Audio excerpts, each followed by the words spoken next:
65তম রবীন্দ্র তিথি বছর আমি একটি কৃষ্ণকলি বলে যে আবৃত্তিটি সেটি করে শোনাচ্ছি। কৃষ্ণকলি আমি তারেই বলি, কালো তারে বলে গায়ের লোক। মেঘলা দিনে দেখেছিলেন মাঠে কালো মেয়ের কালো হরিণ চোখ।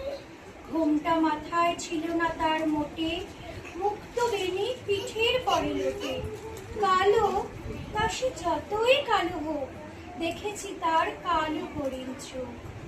ঘন মেঘে আধার হলো দেখে ডাকতেছিল শ্যামল দুটি গাই।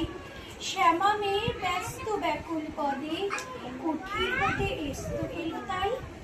আকাশ পানে হানি যুগল পুরু, শুনলে বাড়িত মেঘের গুরু গুরু।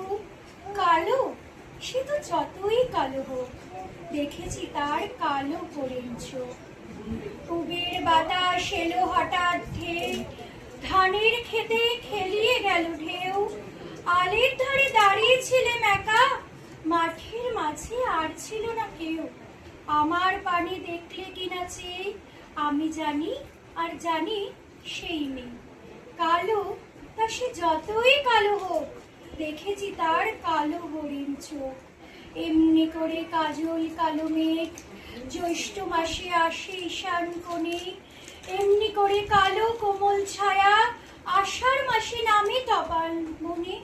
এমনি করে শ্রাবণ রজনীতে হঠাৎ খুশি ঘনিয়ে আসে চিতে।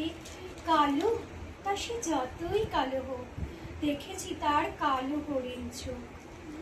কৃষ্ণকলি আমি তারেই বলি, আর যা বলে বলুক অন্য লোক। দেখেছিলেন ময়লা পাড়ার মাঠে কালো মেঘ কালো হরিণ চোখ। মাথার পরে দেয়নি তুলে বাস, লজ্জা পাবার পায়নি অবকাশ।